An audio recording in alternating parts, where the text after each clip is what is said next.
Stock market ಒಳಗ 95% ಜನ ನಷ್ಟನ ಅನುಭವಿಸತ್ತಾರು. ಯಾವ ಕಾರಣಕ್ಕೆ 95% ಜನ ನಷ್ಟ ಅನುಭವಿಸತ್ತಾರು ಮತ್ತಿನ್ನು ಉಳಿದ 5% ಜನಗಳು ಮಾತ್ರ ಒಂದು ಲಾಭನ ಅನುಭವಿಸತ್ತಾರ. ಯಾವ ಕಾರಣಕ್ಕಂದ್ರ ಈ 95% ಜನ ಏನು ಸ್ಟಾಕ್ ಮಾರ್ಕೆಟ್ ಹೋಗಿ ಇನ್ವೆಸ್ಟ್ ಮಾಡಕ್ ಬರತ್ತಾರಲ್ಲ, ಇವ್ರಿಗೆ ಸ್ಟಾಕ್ ಮಾರ್ಕೆಟ್ ಬಗ್ಗೆ ಗೊತ್ತೇ ಇರೋದಿಲ್ಲ. ಚಾರ್ಟ್ ಪ್ಯಾಟರ್ನ್ಸ್ ಅಂದ್ರೇನ, ಕ್ಯಾಂಡಲ್ಸ್ ಅಂದ್ರೇನ, ಯಾವ ಶೇರ್ಗಳನ್ನ ಯಾವಾಗ ಪರ್ಚೇಸ್ ಮಾಡಬೇಕು, ಮತ್ತು ಮ್ಯೂಚುವಲ್ ಫಂಡ್ಸ್ ಅಂದ್ರೇನ, ಆವಾಗ SIP ಅಂದ್ರೇನ, ಆನಂತರ ಚಾರ್ಟ್ ಪ್ಯಾಟರ್ನ್ಗಳು ಅಂದ್ರೇನ, ಈ ಥರ ಬೇರೆ ಬೇರೆ ಒಂದಷ್ಟು ಫಂಡಮೆಂಟಲ್ ಒಂದು ಯೂನಿಟ್ಗಳು ಇರ್ತಾವಲ್ಲ ಸ್ಟಾಕ್ ಮಾರ್ಕೆಟ್ಗೆ, ಅಕ್ರ ಬಗ್ಗೆ ಇವರಿಗೆ ನಾಲೆಜೇ ಇರೋದಿಲ್ಲ. ಸುಮ್ಮ ಬರ್ತಾರೋ, ಅಮೌಂಟ್ ಇದ್ದಿದ್ದನ್ನು ಸ್ಟಾಕ್ ಮಾರ್ಕೆಟಿಗೆ ಹಾಕ್ತಾರೋ, ಆನಂತರ ಆಬ್ವಿಯಸ್ಲಿ ನಷ್ಟನ ಅನುಭವಿಸತ್ತಾರೋ. ಮತ್ತು ಏನು ಹೇಳ್ತಾರೋ, ಸ್ಟಾಕ್ ಮಾರ್ಕೆಟ್ ಒಂದು ಜುವಾ, ಇದು ಒಂದು ಗ್ಯಾಮ್ಲಿಂಗ್ ಆ್ಯಪ್ ಅಂತೇಳಿ ಹೇಳೋಕಾರುವ. ನೀವು ಕೂಡ ಈ 95% ಇರ್ಬೋದು, ಬಟ್ ಅದೊಂದು ವೇಸ್ಟ್ ಥಿಂಗ್ ಅಂತ ಹೇಳ್ಬೋದು. ಈ 5% ಜನ ಏನಿರ್ತಾರಲ್ಲ, ಇವರು ಸ್ಟಾಕ್ ಮಾರ್ಕೆಟ್ ಬಗ್ಗೆ ಒಂದು ನಾಲೆಜನ್ನು ಹೊಂದಿರ್ತಾರೆ.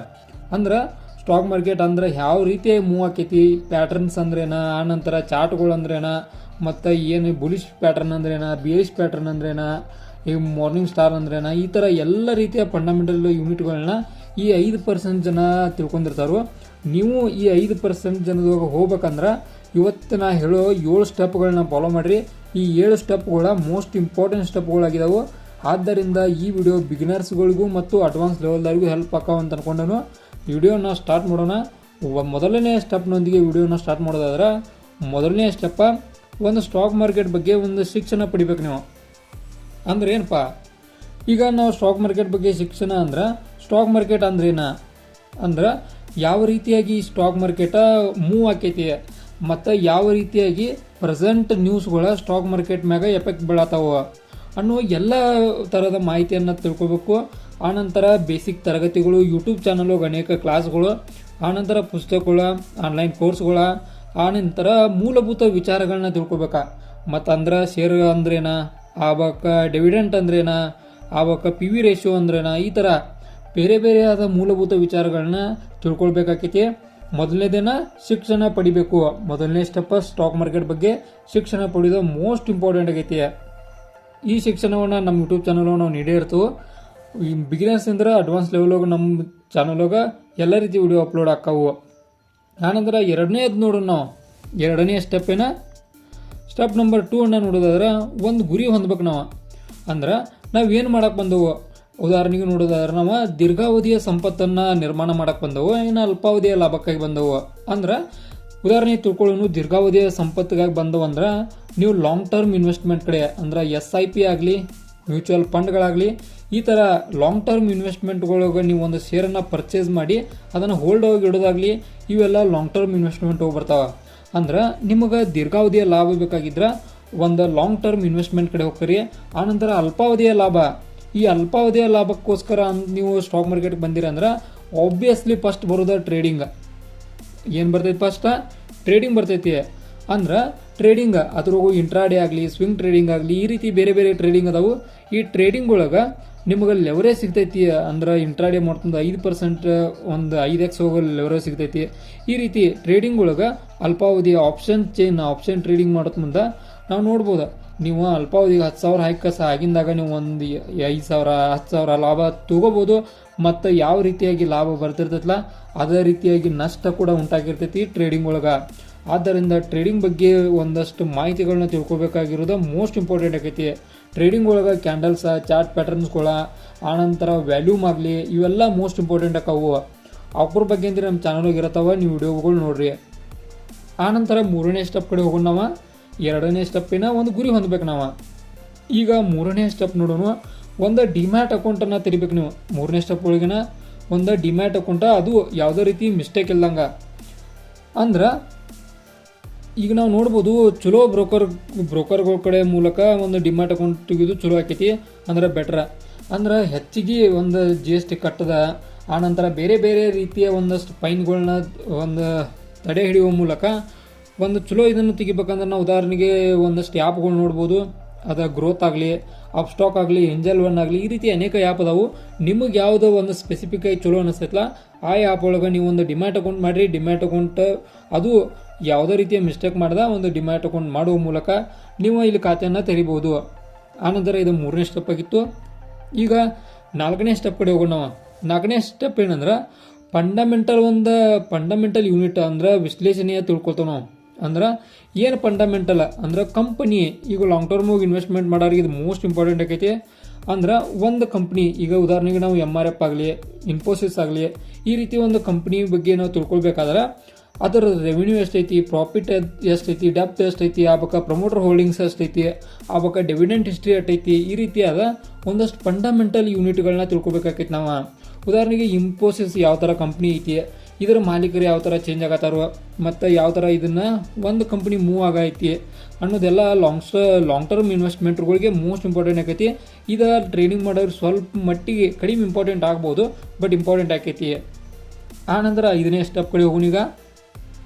5ನೇ ಸ್ಟೆಪ್ ಕೂಡ ಮೋಸ್ಟ್ ಇಂಪಾರ್ಟೆಂಟ್ ಆಕೈತಿ. ಅಂದ್ರೆ ತಾಂತ್ರಿಕ ಒಂದು ವಿಶ್ಲೇಷಣೆಯನ್ನು ಕಲಿಬೇಕಾಗೈತಿ ನಾವು. ಅಂದ್ರೆ ಏನ ತಾಂತ್ರಿಕತೆ, ಚಾರ್ಟ್ಸ ನೋಡ್ಬೋದು ನಾವು, ಚಾರ್ಟ್ಸ, ಇಂಡಿಕೇಟರ್ಸ, ಮೂವಿಂಗ್ ಎವರೇಜಸ್ಸ, ಆನಂತರ ಏನಿದು ಯೂನಿಟ್ಸ್ಗಳು ಇರ್ತಾವಲ್ಲ, ಅಂದ್ರೆ ಯಾವ ರೀತಿ ಬುಲಿಶ್ ಪ್ಯಾಟರ್ನ್ಗಳ, ಬೇರಿಶ್ ಪ್ಯಾಟರ್ನ್ಗಳ, ಆನಂತರ ಒಂದು ಯಾವ್ಯಾವ ಹ್ಯಾಮರ್ಗಳಾಗಲಿ, ಹ್ಯಾಂಗಿಂಗ್ ಮ್ಯಾನ್ ಆಗಲಿ, ಈ ರೀತಿಯಾದ ಒಂದಷ್ಟು ಏನೇನು ಇಂಡಿಕೇಟರ್ಸ್ಗಳು ಇರ್ತಾವಲ್ಲ, ಅಂದ್ರೆ ನಿಮಗೆ ಇವು ಸಹಾಯ ಮಾಡ್ಬೇಕಾ. ಅಂದ್ರೆ ಈಗ ನೀವು ಟ್ರೇಡಿಂಗ್ ಮಾಡತ್ತೀರ ಅಂದ್ರೆ ಟ್ರೇಡಿಂಗ್ನ ಯಾವ ಕಾರಣಕ್ಕೆ ಈ ಟ್ರೇಡ್ ತೊಗೊಳತ್ತನೋ ಅನ್ನೋದು ನಿಮ್ಗೆ ಪಕ್ಕಾ ಗೊತ್ತಿರ್ಬೇಕಾ. ಆ ಕಾರಣ ಅಂದ್ರೆ ಈಗ ಹ್ಯಾಮರ್ ಒಂದು ಏನದ ರಿವರ್ಸ್ ಟ್ರೆಂಡ್ ಅಂದ್ರೆ ಬೇರಿಶ್ ಪ್ಯಾಟರ್ನ್ ಒಂದು ಇದು ಮೂವ್ ಆಗೈತಿ ಸ್ಟಾಕ್ ಮಾರ್ಕೆಟ್, ಆ ಸಂದರ್ಭದಾಗ ಒಂದು ಹ್ಯಾಮರ್ ಕ್ಯಾಂಡಲ್ ನಿರ್ಮಾಣ ಆಕೈತಿ. ಆನಂತರ ಒಂದು ಅದ್ರ ಮ್ಯಾಗ ಒಂದು ನಾವು ನೋಡ್ಬೋದು ಗ್ರೀನ್ ಒಂದು ಕ್ಯಾಂಡಲ್ ನಿರ್ಮಾಣ ಆಕೈತಿ. ಆನಂತರ ಒಂದು ಇದೇನು ಟ್ರೇಡ್ ಇರ್ತೈತಲ್ಲ, ಇದು ಬೈ ಮಾಡೋ ಚಾನ್ಸಸ್ ಅಂದ್ರೆ ಹೆಚ್ಚಿರ್ತೈತಿ, ಅಂದ್ರೆ ಮೇಲೆ ಹೋಗೋ ಚಾನ್ಸಸ್ ಹೆಚ್ಚಿರ್ತೈತಿ. ಈ ರೀತಿಯಾದ ಒಂದಷ್ಟು ಫಂಡಮೆಂಟಲ್ ಯೂನಿಟ್ಗಳನ್ನ ತಿಳ್ಕೊಬೇಕಾಗೈತಿ. ಮತ್ತು ಇದು ಆಪ್ಷನ್ ಟ್ರೇಡಿಂಗ್ ಆಗಲಿ ಮತ್ತು ಇಂಟ್ರಾಡೇ ಟ್ರೇಡಿಂಗ್ ಮಾಡೋರಿಗೆ ಸಿಗ್ನಲ್ಗಳ ಮೂಲಕ ಒಂದು ಆಧಾರ ಆಕೈತಿದ, ಅಂದ್ರೆ ಒಂದು ಸಿಗ್ನಲ್ ಕೊಡ್ತಾವೆ ಇವು. ಆದ್ದರಿಂದ ಇವು ಕೂಡ ತಾಂತ್ರಿಕ ಒಂದು ವಿಷಯಗಳನ್ನ ಕಲ್ಕೋಬೇಕಾ ಮೋಸ್ಟ್ ಇಂಪಾರ್ಟೆಂಟ್ ಆಗೈತಿ. ಆನಂತರ ಸ್ಟೆಪ್ ನಂಬರ್ 6 ಗಡ್ಕ ಹೋಗೋಣೀಗ. ಸ್ಟೆಪ್ ನಂಬರ್ 6 ಒಳಗೆ ಮೋಸ್ಟ್ ಇಂಪಾರ್ಟೆಂಟ್ ಸ್ಟೆಪ್ ಅಂದ್ರೆ ಇದು. ಯಾಕಂದ್ರೆ ಡಿಸಿಪ್ಲಿನ್ ಮತ್ತು ರಿಸ್ಕ್ ಮ್ಯಾನೇಜ್ಮೆಂಟ್ ಇವೆರಡು ಮಾತ್ರ ಮೋಸ್ಟ್ ಇಂಪಾರ್ಟೆಂಟ್ ಆಗೈತಿವಿ. ನಾವು ತಾಳ್ಮೆ ಮತ್ತು ನಿಯಂತ್ರಣ ಭಾಳ ಮುಖ್ಯ ಆಗೈತಿ. ಯಾಕಂದ್ರೆ ನಾವು ಒಂದಷ್ಟು ಟೈಮು ನೋಡ್ತೇವೆ, ಈಗ ನಾವು ಶೇರ್ ತೊಗೋತೇವೆ, ನಾವು ತಗೋ ಹುಡ್ಕನ ಅದ ಶೇರಿನ ಬೆಲೆ ಕಡಿಮೆ ಆಗಕ್ಕೆ ಸ್ಟಾರ್ಟ್ ಆಗೈತೆ, ಅಂದ್ರೆ ಸ್ಟಾಕ್ ಮಾರ್ಕೆಟ್ ಕ್ರ್ಯಾಶ್ ಆಗಕ್ಕೆ ಸ್ಟಾರ್ಟ್ ಮಾಡ್ತೈತೆ. ಆನಂತರ ನಾವು ಯಾವಾಗ ಶೇರನ್ನು ಮತ್ತು ನಾವು ಸೇಲ್ ಮಾಡಿಬಿಡ್ತೇವಲ್ಲ, ಬೈ ಮಾಡಿದಂಥ ಶೇರನ್ನು ಸೇಲ್ ಮಾಡ್ಬಿಡ್ಕೊ ಮತ್ತು ಆಗಿಂದನೇ ಅದು ಮ್ಯಾಗ ಹೋಗಕ್ಕೆ ಸ್ಟಾರ್ಟ್ ಮಾಡ್ತೈತೆ. ಈ ರೀತಿಯಾಗ ನಾವು ನೋಡ್ಬೋದು. ಅಂದ್ರೆ ನಾನು ನಿಮಗೆ ಕನ್ನಡವಾಗಿ ಅರ್ಥ ಆಗಲಿ ಅಂತೇಳಿ ಈ ರೀತಿ ನಿಧಾನವಾಗಿ ತಿಳಿಸತನೂ ಅರ್ಥ ಮಾಡ್ಕೋರಿ, ಮ್ಯಾಗ ಹೋಗಿ ಸ್ಟಾರ್ಟ್ ಮಾಡಿಬಿಡ್ತೈತೆ. ಆದ್ದರಿಂದ ಒಂದು ತಾಳ್ಮೆ ಮೋಸ್ಟ್ ಇಂಪಾರ್ಟೆಂಟ್ ಆಗೈತಿ. ನೀವು ಯಾವ ಪ್ಯಾಟರ್ನ್ ಹೋಗಿ ಇದನ್ನು ಮಾಡಿದಿರಲ್ಲ ಅದ್ರ ಮ್ಯಾಗ ನಿಮ್ಗೆ 100% ಶೋರ್ ಇದ್ರೆ ಮಾತ್ರ ಒಂದು ರಿಸ್ಕನ್ನು ತೊಗೊಂಡು ಇದನ್ನು ಮಾಡಬೇಕಾಗೈತಿ. ಆನಂತರ ಮ್ಯಾನೇಜ್ಮೆಂಟ್ ಅಂತ ಹೇಳಿ ರಿಸ್ಕ್ ಮ್ಯಾನೇಜ್ಮೆಂಟ ಅದ್ರ ಬರೋದು ಸ್ಟಾಪ್ ಲಾಸ, ಪೊಸಿಷನ್ ಸೈಜಿಂಗ, ಆವಾಗ ಒಂದಷ್ಟು ಮೋಸ್ಟ್ ಇಂಪಾರ್ಟೆಂಟ್ ಬೇರೆ ಬೇರೆ ತಿಂಗಳು ಬರ್ತಾವೆ ಇದ್ರಾಗ.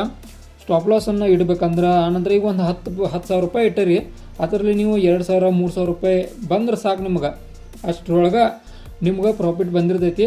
ಆನಂತರ ನಾವು ಹೆಚ್ಚಿಗೆ ಏನು ಮಾಡಕ್ಕೆ ಹೋಗೋ ಅಂದ್ರೆ 10,000 20,000 ಮಾಡೋದು ಸ್ವಲ್ಪ ಡಿಫಿಕಲ್ಟ್ ಇರ್ತೈತಿ. ಆದ್ರೆ ನಾವು ಅದನ್ನ ಮಾಡಕ್ಕೆ ಹೋಗ್ಕೋವು. ಇಲ್ಲಿ ರಿಸ್ಕ್ ಅಂದ್ರೆ ಹೆಚ್ಚಾಗತೈತೆ. 10,000 20,000 ಮಾಡೋದು ಅಂದ್ರೆ ಸ್ಟಾಕ್ ಮಾರ್ಕೆಟ್ ಹೋಗ. ಆದ್ದರಿಂದ ನಾವು 10,000 1,000 ಮಾಡೋದು ಸ್ವಲ್ಪ ಈಸಿ ಆಗೈತಿ. ಆದ್ದರಿಂದ ನಾವು 1,000 2,000 ಕಡೆ ಹೋಗೋಣ. 10,000 ಕಡೆಂದ್ರೆ 20,000 ಮಾಡೋ ಕಡೆ ಹೆಚ್ಚು ಹೋಗೋದು ಬೇಡ. ಮತ್ತು ಸ್ಟಾಪ್ ಲಾಸ್ ಅಂದ್ರೆ 10,000 ರೂಪಾಯಿ ಐತೆ ನಮ್ಮ ಕಡೆ. ಈಗ ನಾ ಎಷ್ಟು ಲಾಸ್ ಆದ್ರೂ ತಡ್ಕೋಬೇಕು ಅಂದ್ರೆ ನಂಗೆ 10,000 1,000 ರೂಪಾಯಿ ಲಾಸ್ ಆದ್ರೆ ನಾ ತಡ್ಕೋತ ಅನ್ನೋ ಕೆಪಾಸಿಟಿ ಇದ್ರೆ ನನಗೆ 1,000 ರೂಪಾಯಿ ಸ್ಟಾಪ್ ಲಾಸ್ ಇಟ್ಕಸ ನೀವು ಮೂವ್ ಆಗ್ಬೋದು. ಈ ರೀತಿಯಾಗಿ ಸ್ಟಾಪ್ ಲಾಸ್ಗಳು ನಿಮ್ಗೆ ಹೆಲ್ಪ್ ಆಕಾವು. ಮತ್ತು ಭಾವನೆಗಳನ್ನು ನಿಯಂತ್ರಣದಲ್ಲಿ ಇಟ್ಕೋಬೇಕು. ಭಯ ಅಥವಾ ಲಾಭದ ಆಸೆ ನಿಮಗೆ ತಪ್ಪು ನಿರ್ಧಾರವನ್ನು ತಗೊಳ್ಳೋಕೆ ಒಂದು ಭಾಳ ಹೆಲ್ಪ್ ಮಾಡ್ತೈತಿ. ಲಾಭದ ಆಸೆ ಅನ್ನೋದು ತಪ್ಪು ನಿರ್ಧಾರಕ್ಕೆ ಇದಾಗಿರ್ತೈತಿ. ಲಾಭದ ಆಸೆಯನ್ನು ತೊರೆದು ನೀವು ಸ್ಟಾಕ್ ಮಾರ್ಕೆಟಿಗೆ ಬರ್ರಿ. ಆನಂತರ 7ನೇ ಸ್ಟೆಪ್ ಕಡೆ ಹೋಗೋಣ. ನಾವು ನಿರಂತರ ಅಧ್ಯಯನ ಮಾಡ್ಬೇಕು. ಸ್ಟಾಕ್ ಮಾರ್ಕೆಟ್ ಏನಂದ್ರೆ ದಿನನಿತ್ಯ ಬದಲಾಗಿರ್ತೈತಿ. ಪ್ರತಿದಿನ ಅಂತಾರಾಷ್ಟ್ರೀಯ ಸುದ್ದಿಗಳಾಗಲಿ, ಬೇರೆ ಬೇರೆ ಸುದ್ದಿಗಳಾಗಲಿ, ಮತ್ತು ಉದ್ಯಮ ತಂತ್ರಜ್ಞಾನ ಆಗಲಿ ಷೇರುಕಟ್ಟೆ ಮೇಲೆ ಬಹಳ ರೀತಿಯಾದ ಒಂದು ಪರಿಣಾಮವನ್ನು ಬೀರ್ತೈತಿ. ಆದ್ದರಿಂದ ದಿನನಿತ್ಯವಾದ ಒಂದು ಅಧ್ಯಯನ ಮಾಡುವುದರಿಂದ ನೀವು ಸ್ಟಾಕ್ ಮಾರ್ಕೆಟ್ ಹೋಗ ಬಲಿಷ್ಠ ಬೂಲ್ ಅಂತ ಆಗ್ಬೋದ. ಬೂಲ್ ಅಂದ್ರೆ ನಿಮಗೆ ಬುಲಿಶ್ ಪ್ಯಾಟರ್ನ್ ಬಗ್ಗೆ ಹೇಳ್ತಾನೆ. ಬುಲಿಶ್ ಪ್ಯಾಟರ್ನ್ ಯಾವತ್ತಿದ್ರು ಒಂದು ಬೀಳುವಂಥ ಸ್ಟಾಕನ್ನು ಮೇಲೆ ಎತ್ತುವ ಒಂದು ಕಾರ್ಯವನ್ನು ಮಾಡ್ತೈತಿ. ಆದ್ದರಿಂದ ನೀವು ಬೂಲ್ಗಳಾಗಬೇಕಂದ್ರೆ ಇತರ ಮ್ಯಾಗ ನಿಯಂತ್ರಣ ಅಧ್ಯಯನವನ್ನು ಸಾಧನೆ ಮಾಡಬೇಕಾಕೈತಿ. ನೀವು ಸ್ಟಾಕ್ ಮಾರ್ಕೆಟು ಯಶಸ್ವಿಯಾಗಿ ಪಡಿಬೇಕಂದ್ರೆ ಇವು 7 ಇಂಪಾರ್ಟೆಂಟ್ ಸ್ಟೆಪ್ಗಳನ್ನ ಅನುಸರಿಸಿ ನಿಮ್ಮ ಹೂಡಿಕೆ ಚಲೋ ಜವಾಬ್ದಾರಿಯನ್ನು ಹೊಂದುವ ಮೂಲಕ ನಿಮ್ಗೆ ಒಂದು ಲಾಭವನ್ನು ತಂದುಕೊಡ್ತದೆ ಅಂತೇಳಿ ನಾನು ಶೋರ್ ಕೊಡ್ತೀನಿ. ಮತ್ತು ಯಾವುದೋ ಒಂದು ರೀತಿ ಟ್ರೇಡ್ ತಗೋತ್ ಮುಂದಾಗಲಿ ಯಾವುದೋ ಒಂದು ಆ್ಯಪನ್ನು ಡೌನ್ಲೋಡ್ ಮಾಡೋದು ಮುಂದಾಗಲಿ ನಿಮ್ಮ ಓನ್ ರಿಸ್ಕ್ ಇರ್ತೈತಿ. ಆದ್ದರಿಂದ ರಿಸ್ಕ್ ಮೋಸ್ಟ್ ಇಂಪಾರ್ಟೆಂಟ್ ಆಕೈತಿ. ನಿಮ್ಮ ಓನ್ ರಿಸ್ಕ್ ಮ್ಯಾಗ ನೀವು ಕೆಪಾಸಿಟಿ ಇದ್ರೆ ಮಾತ್ರ ತೊಗೋರಿ, ಅದರ್ವೈಸ್ ನಿಮ್ಗೆ ಕೆಪಾಸಿಟಿ ಇಲ್ಲ ಅಂದ್ರೆ ತೊಗೊಳಕ್ಕೆ ಹೋಗಬೇಡ್ರಿ. ಆದ್ದರಿಂದ ಮತ್ತು ನಿಮ್ಗೆ ಏನರ ಸ್ಟಾಕ್ ಮಾರ್ಕೆಟ್ ರಿಲೇಟೆಡ್ ಮತ್ತು ಕ್ರಿಪ್ಟೋ ಟ್ರೇಡಿಂಗ್ ರಿಲೇಟೆಡ್ ಈ ರೀತಿ ನಿಮ್ಗೆ ವಿಡಿಯೋ ಬೇಕಾಗಿರೋ ಚಾನಲ್ ಸಬ್ಸ್ಕ್ರೈಬ್ ಮಾಡ್ಕೊರಿ. ನಮ್ಮ ಚಾನಲ್ಗೆ ಈ ರೀತಿ ಎಲ್ಲ ವಿಡಿಯೋಗಳು ಅಪ್ಲೋಡ್ ಆಗ್ತಾ ಇರ್ತಾವೆ. ಮತ್ತು ಈ ವಿಡಿಯೋ ಇಷ್ಟ ಆದ್ರೆ ಲೈಕ್ ಕೊಡೋದು ಮರಿಬೇಡ್ರಿ. ಮತ್ತು ನಿಮ್ಗೆ ಏನರ ಡೌಟ್ ಇದ್ರೆ ಒಂದು ಕಾಮೆಂಟ್ ಮಾಡಿರಿ. ಮುಂದಿನ ವಿಡಿಯೋ ಸಿಗ್ತಾನೋ, ಅಲ್ಲಿವರೆಗೂ ಬಾಯ್.